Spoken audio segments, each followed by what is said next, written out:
موضوع کی مناسبت سے خطبہ مسنونہ کے بعد آپ کے روبرو سورہ ابراہیم کی ایک آیت کی تلاوت کی ہے، جس میں اللہ رب العالمین نے ارشاد فرمایا وَإِذْ تَأَذَّنَ رَبُّكُمْ لَئِن شَكَرْتُمْ لَأَزِيدَنَّكُمْ وَلَئِن كَفَرْتُمْ إِنَّ عَذَابِي لَشَدِيدٌ۔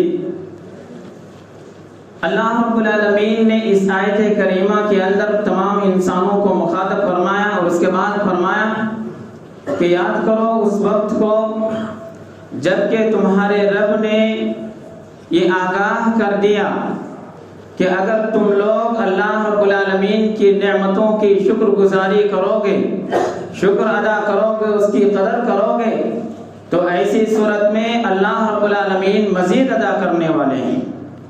وَلَئِن كَفَرْتُمْ إِنَّ عَذَابِي لَشَدِيدٌ، اور اگر ناشکری کرو گے، ناشکرا بنو گے، تو ایسی صورت میں یاد رکھو کہ اللہ رب العالمین کا عذاب بہت سخت ہے، دردناک ہے۔ اللہ رب العالمین نے اس آیت کریمہ کے اندر ہم سب کو، آپ سب کو شکر گزار بن کر زندگی گزارنے کی تلقین کی ہے اور ناشکرا بننے، نعمتوں کی ناشکری کرنے سے بچنے کی تلقین کی ہے، اور اس بات کی تعلیم دی ہے کہ اگر شکر گزار بنو گے تو ایسی صورت میں نعمتوں میں اضافہ ہوگا، شکر گزاری سے نعمتوں میں بڑھوتری ہوگی، شکر گزاری سے نعمتوں میں برکت ہوگی، شکر گزاری سے نعمتوں کی حفاظت ہوگی، جبکہ ناشکری سے یہ نعمتیں ضائع اور برباد ہو جائیں گی، نعمتیں زوال پذیر ہو جائیں گی، نعمتیں فنا ہو جائیں گی، نعمتیں ختم ہو جائیں گی۔ اور ان سب باتوں میں سب سے بڑی بات کہ ناشکری عذاب کا موجب اور اسی طرح ہلاکت کا موجب ہے۔ میرے بھائیوں، اللہ رب العالمین نے ہم پر اتنے احسان کیے ہیں، اتنے احسان کیے ہیں کہ اگر ہم ان کو گننا چاہیں، شمار کرنا چاہیں اور ان کو کتابی شکل دینا چاہیں تو ایسی صورت میں اللہ رب العالمین نے ارشاد فرمایا وَإِن تَعُدُّوا نِعْمَةَ اللَّهِ لَا تُحْصُوهَا، کہ یہ انسانوں تم پر میں نے اتنے احسان کیے ہیں، اتنے انعام تم پر کیے ہیں کہ اگر تم ان کو گننا چاہو، شمار کرنا چاہو، ان کو لکھنا چاہو، کتابی شکل دینا چاہو، لا تحصوها، گن نہیں سکتے، شمار نہیں کر سکتے، لکھ نہیں سکتے۔ ایک نہیں، اللہ رب العالمین نے دو مقام پر اس طرح کی آیت نازل فرمائی ہے، اور سورہ لقمان میں اللہ رب العالمین نے اس کی مزید وضاحت کی ہے، فرمایا وَلَوْ أَنَّ مَا فِي الْأَرْضِ مِنْ شَجَرَةٍ أَقْلَامٌ وَالْبَحْرُ يَمُدُّهُ مِنْ بَعْدِهِ سَبْعَةُ أَبْحُرٍ مَا نَفِدَتْ كَلِمَاتُ اللَّهِ، کہ روئے زمین کے اندر جتنے بھی درخت ہیں تم ان کو کاٹ لو اور اس کے بعد درخت اس کو قلم بنا لو، اور سمندر کے اندر جتنے پانی ہیں تم ان کو سیاہی بنا لو، اور اس کے بعد سارے انسانوں کو اکٹھا کر لو، سارے انسان جمع ہو جائے، اور اس کے بعد اللہ رب العالمین کی نعمتوں کو لکھنا شروع کرے، اللہ رب العالمین کی نعمتوں کو گننا شروع کرے، اللہ رب العالمین کی نعمتوں کو کتابی شکل دینا شروع کرے۔ اللہ رب العالمین نے فرمایا ما نفدت کلمات اللہ، کہ یہ درخت ختم ہو سکتے ہیں، یہ پانی ختم ہو سکتے ہیں، یہ قلم ختم ہو سکتے ہیں، یہ سیاہیاں ختم ہو سکتی ہیں، لیکن اللہ رب العالمین کی نعمتیں ختم نہیں ہو سکتی۔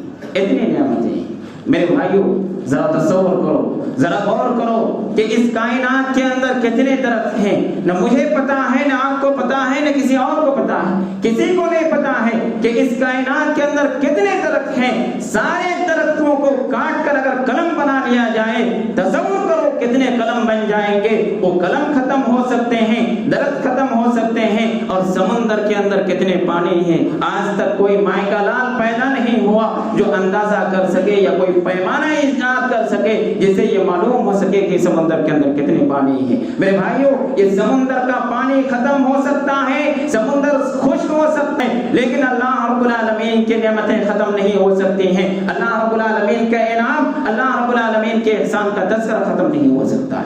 اور یہ نعمتیں صرف میرے ساتھ خاص نہیں ہے، یہ نعمتیں آپ کے ساتھ خاص نہیں ہے، یہ نعمتیں صرف کسی قوم کے ساتھ خاص نہیں ہے، یہ نعمتیں کسی مذہب اور کی مسلک کے ساتھ خاص نہیں ہے، یہ نعمتیں کسی ملک والوں کے ساتھ خاص نہیں ہے، یہ نعمتیں کسی جماعت اور جمعیت والوں کے ساتھ خاص نہیں ہے، یہ نعمتیں کسی اور قوم یا کسی اور خاندان یا برادری کے لیے خاص نہیں ہے، بلکہ یہ نعمتیں سارے لوگوں کے لیے ہیں، ان کے لیے بھی ہیں جو اللہ رب العالمین کو مانتے ہیں، ان کے لیے بھی ہیں جو اللہ رب العالمین کو نہیں مانتے ہیں، یہ نعمتیں ان لوگوں کے لیے بھی ہیں جو اللہ رب العالمین کی عبادت کرتے ہیں، یہ نعمتیں ان لوگوں کے لیے بھی ہیں جو اللہ رب العالمین کی عبادت نہیں کرتے ہیں، یہ نعمتیں ان لوگوں کے لیے بھی ہیں جو اللہ رب العالمین کے سامنے جھکتے ہیں، سجدہ کرتے ہیں، اور یہ نعمتیں ان لوگوں کے لیے بھی ہیں جو اللہ رب العالمین کے سامنے جھکتے نہیں ہیں، سجدہ نہیں کرتے، ان لوگوں کے لیے، سب کے لیے ہیں، یہ نعمتیں سب کے لیے ہیں۔ لیکن افسوس صد افسوس کہ ہم میں سے کتنے ایسے لوگ،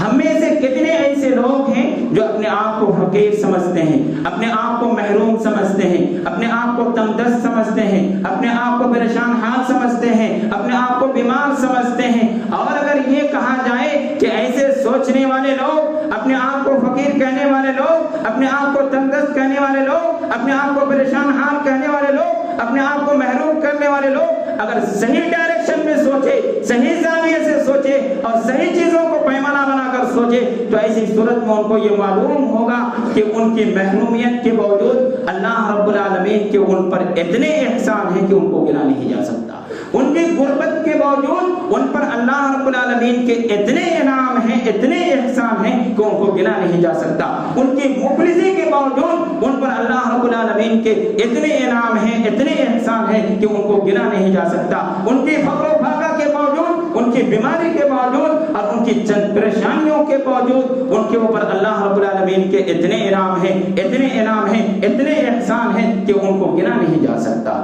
سچ فرمایا اللہ رب العالمین نے وَقَلِيلٌ مِّنْ عِبَادِيَ الشَّكُورُ کہ میرے بہت کم بندے ہیں جو شکر گزار ہیں، میرے بہت کم بندے ہیں جو شکر گزار ہیں، شکر ادا کرتے ہیں۔ میرے بھائیوں، اللہ رب العالمین نے سورۃ العادیات کے اندر ایک آیت نازل فرمایا ان الانسان لربہ لکنود کہ یقیناً انسان اپنے رب کا ناشکرا، اپنے رب کا ناشکرا ہے انسان۔ اور کنود کس کو کہا جاتا ہے؟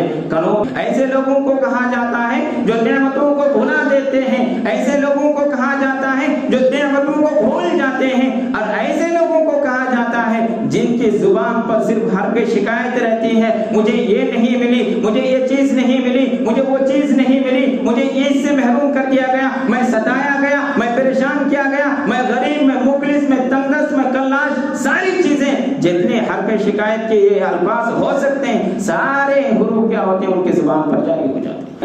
ضرورت اس بات کی ہے کہ ہم نعمتوں کا شکر گزار بنے، اللہ رب العالمین کے شکر گزار بندہ بنے، اللہ رب العالمین کی نعمتوں کی قدر کرے۔ اور آپ کو بتاؤں کہ نعمتوں کی شکر گزاری کے لیے، اللہ رب العالمین کا شکر گزار بندہ بننے کے لیے ہمیں سب سے پہلے نعمتوں کا احساس کرنا ضروری ہے۔ ہمیں یہ تو پہلے معلوم ہو کہ ہم پر اللہ رب العالمین کے کتنے انعام ہیں، کتنے احسان ہیں، اور وہ نعمتیں کون کون سی ہیں۔ یہ زمین، یہ آسمان، یہ سورج، یہ چاند، یہ ستارے، یہ ہوا، یہ پانی اور یہ آگ، یہ کیا ہے میرے بھائی؟ یہ کیا ہے؟ یہ اللہ رب العالمین کی نعمت ہی تو ہے۔ اسی طرح دن کا آنا اور چلا جانا، رات کا آنا اور چلا جانا، موسم کا آنا اور چلا جانا، گرمی کا آنا چلا جانا، سردی کا آنا اور چلا جانا، برسات کا آنا اور چلا جانا، اور مختلف موسم میں مختلف اناج کا پیدا ہونا، اسی طرح مختلف پھلوں کا پیدا ہونا، مختلف قسم کے نباتات، مختلف قسم کے حیوانات، یہ سب کیا میرے بھائی؟ یہ ساری چیزیں کیا ہیں؟ اللہ رب العالمین کی نعمتیں۔ تھوڑی دیر کے لیے ان کو سائڈ کرو، تھوڑی دیر کے لیے ان کو دور رکھو، اور یہ چھوڑو کہ یہ اللہ رب العالمین کی نعمتیں ہیں۔ میں انسان کے تعلق سے بات کرنے لگا ہوں کہ انسان کو لے لو کہ انسان کو اللہ رب العالمین نے بیٹھنے کی صلاحیت دی ہے، کھڑے ہونے کی صلاحیت دی ہے، چلنے کی صلاحیت دی ہے، دوڑنے کی صلاحیت دی ہے، چھونے کی صلاحیت دی ہے، پکڑنے کی صلاحیت دی ہے، اٹھانے کی صلاحیت دی ہے، بولنے کی صلاحیت دی ہے، دیکھنے کی صلاحیت دی ہے، سننے کی صلاحیت دی ہے، سونگنے کی صلاحیت دی ہے، کھانے کی صلاحیت دی ہے، چبانے کی صلاحیت دی ہے، اسی طرح ہضم کر نگلنے کی صلاحیت دی ہے، ہضم کرنے کی صلاحیت دی ہے، اور سبیلین سے یعنی قضاء حاجت کے راستے سے اس کو نکالنے کی بھی صلاحیت دی ہے۔ یہ سب کیا ہے میرے بھائی؟ یہ سب کیا ہے؟ اللہ رب العالمین کی نعمت ہی تو ہے۔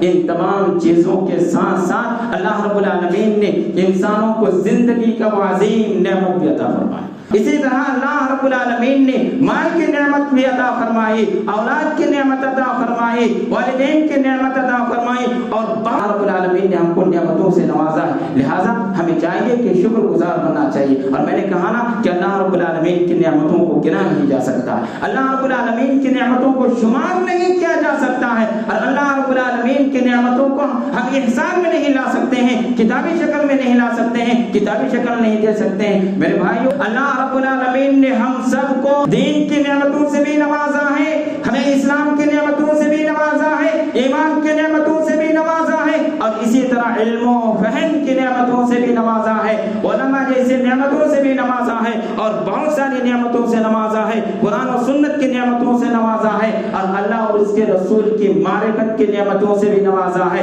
حق و باطل کے درمیان فرق کرنے والی چیز کی جو معرفت ہے، ان نعمتوں سے بھی اللہ رب العالمین نے ہم سب کو کیا کیا نوازا ہے، ہم سب کو نوازا ہے۔ لہٰذا ہمیں چاہیے کہ ہم نعمتوں کی قدر کریں، اللہ رب العالمین کا شکر گزار بنیں، شکر گزار بندہ بنے۔ اور شکر گزار اگر نہیں بنیں گے تو ایسی صورت میں اس کے کیا نقصانات ہیں، یہ الگ ایک ٹاپک ہے، ایک الگ موضوع ہے، میں اس میں نہیں جانا چاہتا ہوں، لیکن یہ کہنا چاہتا ہوں کہ اللہ رب العالمین نے ہم پر بے شمار انعامات کیے ہیں، ہم پر بے شمار نعمتوں کی بارش کی ہے۔ لہٰذا ہمیں چاہیے کہ ہم اللہ رب العالمین کے شکر گزار بندے بنے اور اللہ رب العالمین کی نعمتوں کی قدر کریں۔ لیکن افسوس کہ ہم نے نہ اللہ رب العالمین کی قدر کی، نہ رسول کی قدر کی، نہ قرآن و سنت کی قدر کی، اور نہ ہی علم کی قدر کی، اور نہ ہی ہم نے ایمان کی قدر کی، اسلام کی قدر کی، کسی چیز کی ہم نے قدر نہیں کی، کسی چیز کی ہم نے قدر نہیں کی۔ لہٰذا مسلمانوں، شکر گزار بنو اور نعمتوں کی قدر کرنے والے بنو۔ لیکن میرے بھائیوں، سوال یہ پیدا ہوتا ہے کہ شکر گزار کیسے بنے؟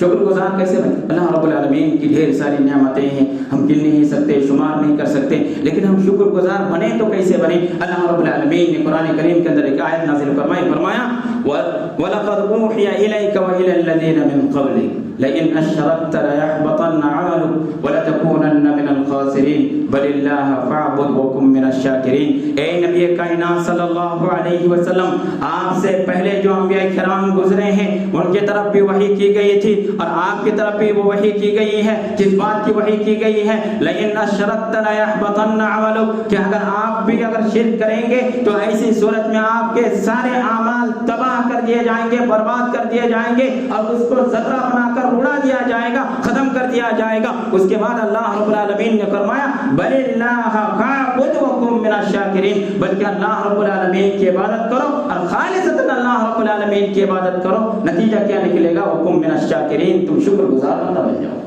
شکر گزار بندہ بن جاؤ گے۔ میرے بھائیوں، اس آیت کریمہ میں اللہ رب العالمین نے جہاں امت محمدیہ کے لوگوں کو شرک سے بچنے کی تعلیم دی ہے، وہی یہ کہا ہے کہ صرف اللہ رب العالمین کی اگر عبادت کرو گے، اللہ رب العالمین کے آگے جھکو گے، اللہ رب العالمین کے لیے رکوع کرو گے، اللہ رب العالمین کے لیے سجود کرو گے، تو ایسی صورت میں تم اللہ رب العالمین کا شکر گزار بندہ بن جاؤ گے۔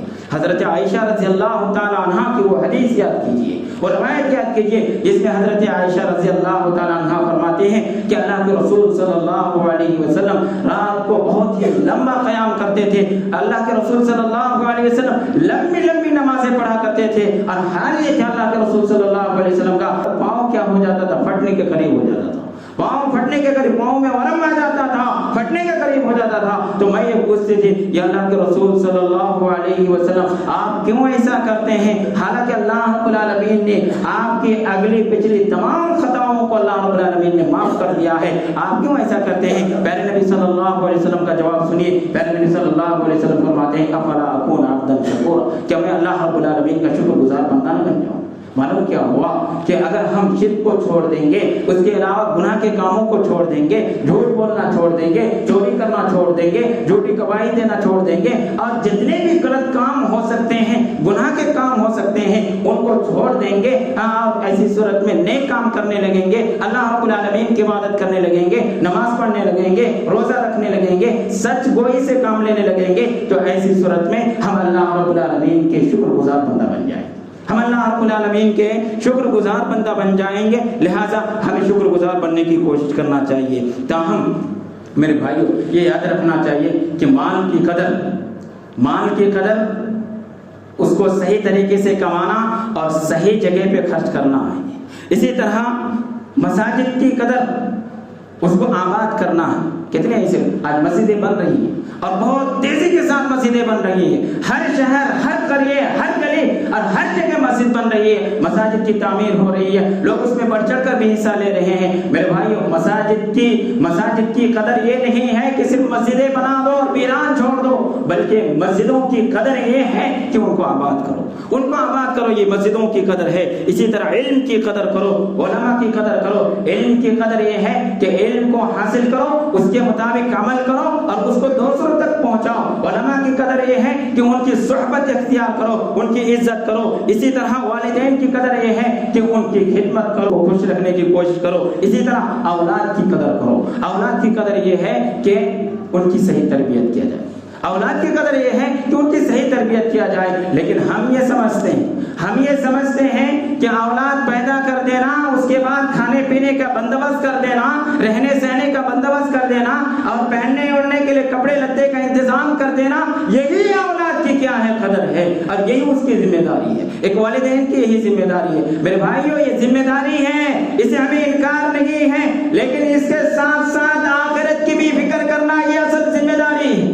یہ اصل ذمہ داری ہے کہ والدین اپنے بچوں کے آخرت کے لیے فکر مند ہوں کہ بچے کی آخرت سنور جائے، میرا بچہ نیک بن جائے، میرا بچہ نمازی بن جائے، میرا بچہ متقی بن جائے، میرا بچہ پرہیزگار بن جائے، اس بات کی فکر کرے۔ اور انسان اس دنیا کو لے کر فکر کرتا ہے کہ میرا بچہ ڈاکٹر بن جائے، میرا بیٹا انجینئر بن جائے، میرا بیٹا سائنسداں بن جائے، میرا بیٹا پائلٹ بن جائے، میرا بیٹا بڑی سے بڑی کمپنی کا مالک بن جائے، کیا کیا نہ جانے بن جائے۔ میرے بھائیوں یہ دنیاوی سوچ ہے اور اس طرح انسان اس کے لیے بہت زیادہ کوشش کرتا ہے۔ جب وہ گھر پہنچتا ہے بیوی سے پوچھتا ہے آج بچہ پڑھنے گیا تھا یا نہیں گیا تھا، اسکول گیا تھا یا نہیں گیا تھا، ٹیوشن گیا تھا یا نہیں گیا تھا، یہ سوال کرتا ہے۔ لیکن کبھی یہ نہیں سوال کرتا ہے کہ بچے نے آج نماز پڑھی یا نہیں پڑھی، یہ کبھی سوال نہیں ہوتا ہے۔ اور جب وہ بچہ ان کے سامنے بائیں ہاتھ سے کھاتا پیتا ہے، کھڑے ہو کر کھاتا پیتا ہے یا اسی طرح کھڑے ہو کر پیشاب کرتا ہے،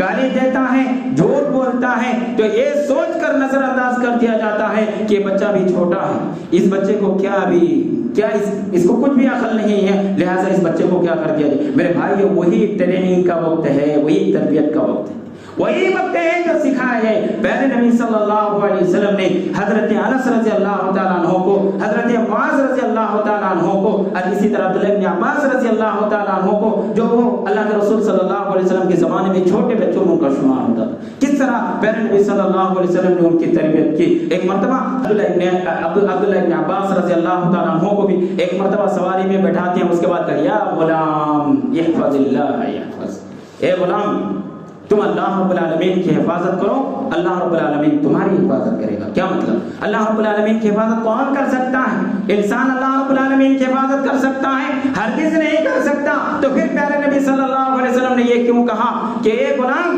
اے بچے، تم اللہ رب العالمین کی حفاظت کرو، اللہ رب العالمین تمہاری حفاظت کرے گا۔ اس کا مطلب یہ ہے کہ اللہ رب العالمین کے قانون کی پاسداری کرو، اللہ رب العالمین کے قانون کی حفاظت کرو، تو ایسی صورت میں اللہ رب العالمین تمہاری حفاظت کرے گا۔ اس طرح اللہ کے رسول صلی اللہ علیہ وسلم نے بچوں کی تربیت کی ہے۔ اور آج ہم یہ سمجھتے ہیں کہ بچوں کے کھانے پینے کا انتظام کر دیا جائے، رہنے سہنے کا انتظام کر دیا جائے، پہننے سہنے کا انتظام کر دیا جائے، ہم نے اپنی ذمہ داری ادا کر دی، ہم نے اپنی ذمہ داری ادا کر دی۔ نہیں میرے بھائیوں، آخرت کی فکر کرو، اللہ رب العالمین کی اس آیت کو یاد کرو۔ اللہ رب العالمین نے ارشاد فرمایا یا ایھا الذین آمنوا قوا انفسکم واہلیکم نارا، اے وہ لوگوں جو ایمان لائے ہو اپنے آپ کو بچاؤ، کس سے بچاؤ؟ جہنم کی آگ سے بچاؤ۔ اس کے بعد اللہ رب العالمین نے فرمایا کہ اپنے گھر والوں کو بھی جہنم کی آگ سے بچاؤ۔ آپ نمازی ہیں، آپ متقی ہیں، آپ پرہیزگار ہیں، آپ جھوٹ نہیں بولتے ہیں، آپ سچ بولتے ہیں، لیکن آپ کے بچے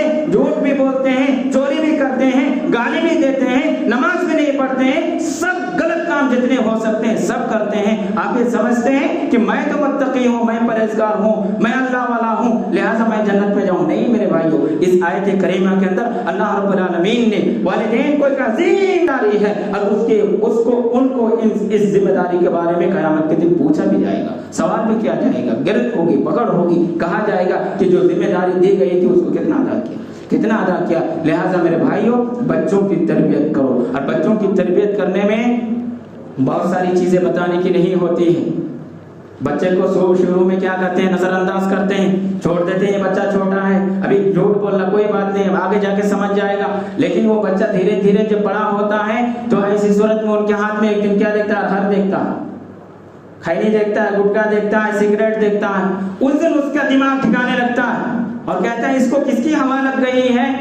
کچھ دن پہلے وہی بچوں کے سامنے, بچوں سے کیا, بیٹے یہ پیسے لو, دکان پہ جاؤ اور یہ سامان لینا, اور ساتھ میں ارہر بھی لے آنا, گٹکا بھی لے آنا, سگریٹ بھی لے آنا. اور بچے کے سامنے پھاڑ رہے تھے اور منہ میں ڈال رہے تھے. اور جب وہ بچہ وہ سب کرنے لگا تو ایسی صورت میں سمجھتے ہیں کہ بچے کو کس کی ہوا لگی, کس کی ہوا لگی, کسی اور کی ہوا نہیں لگی, آپ کی ہوا لگی, آپ کی ہوا لگی ہے. وہ بچہ دیکھ رہا تھا کہ میرے ابو کیا کرتے ہیں, وہ بچہ دیکھ رہا تھا کہ میرے ابو کیا کھاتے ہیں, وہ بچہ دیکھ رہا تھا کہ میرے ابو کیا بولتے ہیں. اگر آپ جھوٹ بولو گے آپ کے بچے بھی جھوٹ بولیں گے. آپ اگر غلط چیزوں کا استعمال کرو گے آپ کے بچے بھی غلط چیزوں کا استعمال کرنا شروع کر دیں گے. لہٰذا میرے بھائیوں, یہ بچہ جب بڑا ہوتا ہے تو ایسی صورت میں ایک دن کیا کرتا ہے, کلین شیو کر کے آتا, صاف کر کے آتا ہے. اور بچوں والد کی نظر پڑتی ہے اس میں, یہ کیا کر کے آئے. تو میرے بھائیوں, وہ منع بھی نہیں کر پاتا ہے, اس کو منع بھی نہیں کر پاتا. کیسے منع کر پائے گا, وہ خود جب وہ کر کے آیا ہوا ہے, وہ خود جب وہ کر کے آیا ہوا ہے, وہ جب وہ کرکٹ کا گراؤنڈ بنا کے رکھا ہے اپنے چہرے کو, تو وہ بچوں کو ایسی صورت میں کیا ہی کرے گا, کیا منع کرے گا. نماز پڑھنے کے لیے بول نہیں سکتا بچے کو, کیسے بولے گا, وہ خود بھی نمازی, خود وہ فجر میں جلدی اٹھتا نہیں ہے, سویا رہتا 8 بجے, تو بچوں کو کیسے کہے گا کہ فجر میں اٹھو, نہیں بول سکتا میرے بھائیوں. اس لیے کچھ چیزیں ایسی ہوتی ہیں جو بچوں کو بتانے کی نہیں ہوتی ہیں, خود کیجیے, وہ بچے خود بخود سیکھ جائیں. لیکن افسوس صد افسوس کہ آج ہمارے درمیان سے یہ چیزیں کیا ہیں, ختم ہو گئی ہیں. جو وتیرہ ہونا چاہیے, جو ہمارا طریقہ ہونا چاہیے کہ ہم فجر سے پہلے اٹھیں, طریقوں کو غیروں نے اپنا لیا ہے, غیروں نے اپنا لیا ہے. وہ لوگ اٹھتے ہیں سورج نکلنے سے پہلے, اپنے پانی وانی مارتے ہیں, کیا کیا کرتے ہیں, پوجا پاٹ کرتے ہیں. لیکن ہمارے مسلم بھائی کیا کرتے ہیں, سوئے رہتے ہیں. 8 بجے کسی کی صبح ہوتی ہے, کسی کی 9 بجے صبح ہوتی ہے, کسی کی 10 بجے ہوتی ہے, معاف کیجیے کسی کی 2 بجے 3 بجے بھی صبح ہوتی ہے. ایسے لوگ بھی رات کو ہم جاگتے ہیں اور دن کو سوتے ہیں. اللہ رب العالمین نے کیا فرمایا کہ رات کو سونے کے لیے ہے, وَجَعَلْنَا اللَّيْلَ لِبَاسًا, کہ ہم نے رات کو لباس بنایا. لیکن کتنے ایسے ہیں جو سوتے نہیں ہیں, 2 3 بجے تک نہیں سوتے ہیں. اور ایسے لوگ کیا ہوں گے, فجر میں اٹھ جائیں گے. اور اگر اٹھ بھی جائے تو ایک بات یاد رکھیے کہ ایسے لوگ ظالم ہیں. اللہ رب العالمین نے نفس کے بھی کچھ حقوق رکھے, نفس کے بھی کچھ حقوق رکھے ہیں. اللہ رب العالمین نے سونے کے لیے کہا ہے. اس کا مطلب یہ ہے کہ نفس کے حقوق ہے, اس کو ادا کرنا, آپ کو صحیح ٹائم پہ سو جانا ہے. اگر نہیں سوئیں گے تو ایسی صورت میں آپ فجر میں اٹھیں گے, اپنے نفس کے ساتھ ظلم کر رہے ہوں گے, اپنے نفس کے ساتھ ظلم کر رہے ہوں گے.